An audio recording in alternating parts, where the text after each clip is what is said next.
welcome to the Black and White Sessions. We are incredibly excited today to have LaVance Colley. Yeah, how are you? I'm great. How are you doing, beautiful? I'm doing great. I'm so glad you're here with us today. I'm glad to be here too. This is super exciting. Yes, all my friends and performers, I was like, I gotta get on the Black and White Session.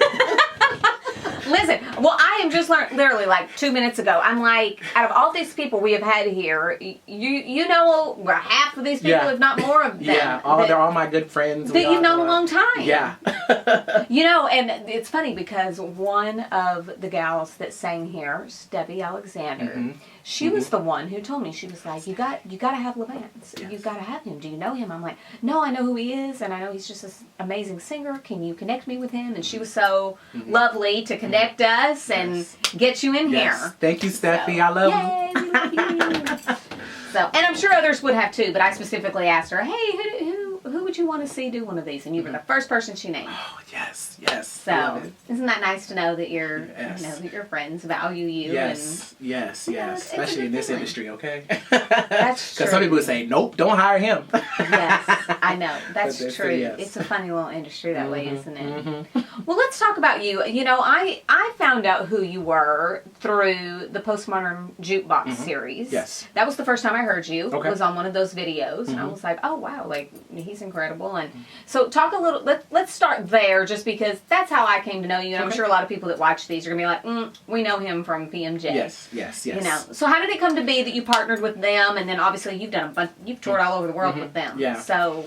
Well, it started off, I used to sing, I lived overseas for 7 years, and when I was doing a show in Japan, a guy named Todd Schroeder was the musical director for the show that I was in, for multiple shows that I was in, and when I finally moved back to America in 2012, he heard me sing background for this amazing shout out to Cy Smith, get into it if you don't know who she is, she's amazing. She needs to come. Yes, she needs to come. Come on, Cy. And, I was singing background for her, and I was her only background singer. And he heard me sing, and then he remembered me from when I worked with him in Japan. And then we exchanged information after the show. And like a few months later, he hit me up, and he was like, "Would you like to join this band called Postmodern Jukebox?" And I was like, who is that? First of all, let's just be real for 10 seconds. A lot of black people don't know who Postmodern Jukebox is. But I looked them up. I got in. I said yes to the gig, and our first show was in like New York or somewhere. Like 3,000 people sold out. Kevin Spacey in the front row before the scandal, darling. Yes. And I was like, I could get used to this. You know, being the MC of the whole show, touring with these amazing singers, and getting a fan base that I never thought I would be able to tap into with this wonderful band. So it's been a great experience, and I'm looking forward to the next one. Yeah, that's awesome. Yeah. It's fantastic. And talk a little bit about, like, I mean, you've been in the industry for a minute. You're not new to the industry. You've been keeping it going for a long time. I loved, you shared a little bit of something with me earlier, and it kind of resonated with me, because as singers that work behind the scenes in the industry, a lot of people think, oh, wow, you know, they just hop from one gig to the next, and it's just this and that. But there are seasons of up and downs. Yes. And... man, when it's down, it's down. And sometimes it can be discouraging emotionally, but financially, there's a lot that can happen for singers that are trying to stay in this as their full-time job. Talk a little bit about, like, what you have done in seasons when the work just hasn't come in. Like, what have you done? When I first moved in 2012 to Los Angeles, I thought I was going to be getting all the gigs. I was calling all my people that I knew, and you know, I know a lot of people, and I was like, I'm coming back, and they were like, as soon as the airplane lands, you call me. So then I called, and there was kind of like nothing happening, and I was like, oh, so this is going to be a lot harder than I thought it was, or to get back into that lifestyle. And so I became an Uber driver. I bought this expensive, why did I get this expensive apartment that was over $2,000 a month? I don't know what I was thinking. I don't know what I got some roommates, and we just toughed it out. I became an Uber driver. I worked for this company called TaskRabbit. I just did like all these like food delivery service, anything I could to make money. But at the same time, I was still like singing on the side. I would go to like open mics or jam stuff, or just call my people, my friends, and be like, you know, what's going on? And they would invite me to certain things, and I would sing. And then I started getting gigs singing in cover bands in Los Angeles, and people started getting to know who I was from there. And it just slowly just started to come together. That it took a while for me. It took a few years, but eventually I got out of that downtime. But before then, honey, I was toughing it out.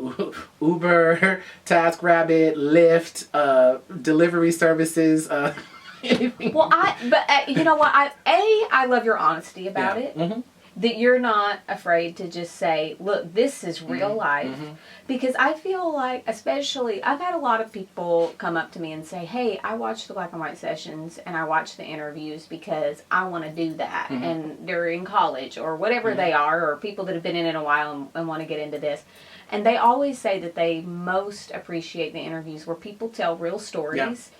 And that there are, you know, mountaintop moments that are incredible, you know, from your career and things that we can say, oh man, what a moment, and we'll never forget that. Yeah. But there are seasons, be it a month or a year sometime, 2 years sometimes, where people think, oh, this is the beginning of the end. Like, I have to phase out, and then the next big thing comes. Yep. But you have, for you, I find it encouraging because I feel like you've always known that you have a gifting, you know what you love to do, and you weren't willing to say, well, I'm just going to be an Uber driver and that's the trajectory of my life. You didn't stop singing or stop connecting with friends or just not speak to your friends that were like, call me as soon as the plan lands. And they're like, you didn't blame them for the fact that, well, they didn't have work to give you.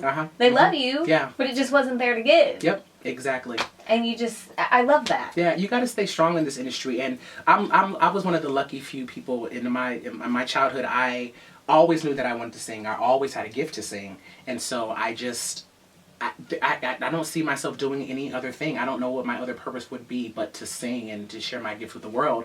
So in a lot of ways, I'm grateful because even at a young age, I always knew that. So it always just kept me in that direction, and it kept me out of trouble, and I was always focused on music and singing and doing all that stuff. And it's true when they say, you know, your gift will make room for you. It didn't say how long it would take for it to make room for you. Right. But if you are good, if you study your craft, then eventually something will happen, and you just got to keep staying focused, even if it's like the downtime, you know, because we always have down, especially in this industry. You know, sometimes you won't have work for a while, but you just got to keep doing what you got to do. And luckily, thank God, I am no longer, I'm not going to say in the downtime, but I'm singing full time. Like, I don't have any other jobs now. I sing full time. And that's a blessing to be able to say as a professional singer, especially out here in Los Angeles, because the prices ain't getting cheaper. They're getting higher and higher. So, yeah. That's true. That's true. And there's a lot of people out here, you know, going after their dreams, and a lot of folks are hitting the pavement and willing to do whatever it takes, and so it's kind of like, okay, well, we all kind of got to stay on top of our craft and being disciplined. Because we ain't getting no younger. You got these little 16-year-olds coming out. Shout out to all the 16-year-olds. Yay, 16-year-olds. Don't try to take my job. We love you. Don't try to take my job. Don't try to but, you know, they're doing it, you know, and they got that drive, and, you know, you got to stay up. You got to keep up with the Joneses in a sense. You know what I'm saying? That's right. But, you know, just keep trying. Well, and lastly, let's talk a little bit. I mean, just even, what is it, a few weeks ago, you were out in New York doing the Today Show with Shawn Mendes, who's never had background singers before. Never. But here you were. Yes. He might as well be 16, and here you are. I mean, I know he's not, but he might as well be. All of his fans are, so, you know. Oh, yeah, but he's great, and his new album is amazing, and here you are. You kind of jumped on this, and that's fun. Yes. What's he like? What was that like for you? First of all, shout out to Shawn. Please put me on your tour next year in March, because I'm trying to get on it again. But he was one of the most humblest, most talented guys. I never thought. First of all, I know I've heard of Shawn Mendes and all that stuff, but I wasn't like a huge fan of his. I just see, you know, he's in his category, and so I didn't realize he was that famous. Like he has like 7 platinum #1s. I'm sorry, 7 platinum #1 singles. Yeah. And he's huge, like over 1 billion views on YouTube. And so it was amazing. I got a call from a friend. It's all about who you know in this industry. And somebody called me. The whole Shawn Mendes his whole camp is from Canada. And so is he Canadian? Yes, he's Canadian. Oh, okay. And so a friend who called me, he couldn't do it because he couldn't get his Canadian visa to work in the United States. You know, it's the whole thing when you're trying to get all that stuff. And so he called me. He was like, can you do the gig? And I was like, sure. So then I met him. I mean, we went straight from the airport to the rehearsal. He was right there, like right at the door, like, hey, I'm Sean. And he was always super nice, super talented, humble, sat like next to me like you, just chatting it up. And we did our 2 shows. And afterwards, he gave me a big hug, said thank you. He thought we did an excellent job. Thank God.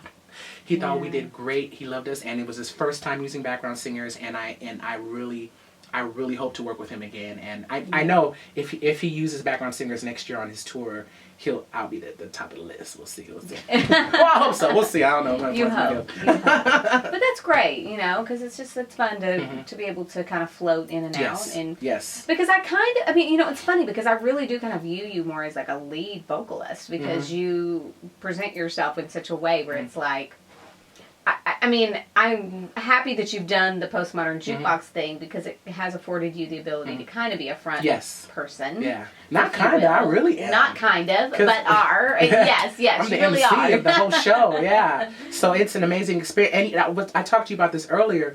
You know, you kind of have to know, for all those future singers out there or whatever you're trying to get into, kind of follow where the universe is trying to take you. And I love background singing. And I just did a background gig with Sean. But also the universe always puts me in situations where I'm always the front guy.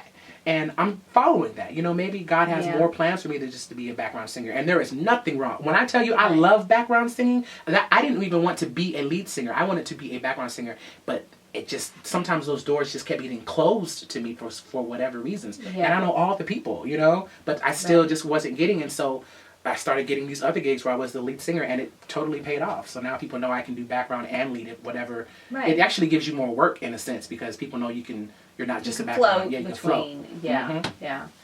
Well, I cannot tell you how happy I am that we have now added you to our list of singers at the Black and White Sessions. It's glad to have you. I'm glad to have you as part of our family here. And we just wish you all the best. And just love getting to know you today. You too, seriously. We're going to be looking out for all the things coming for you. Yes. All right, we'll see ya. Bye. Bye.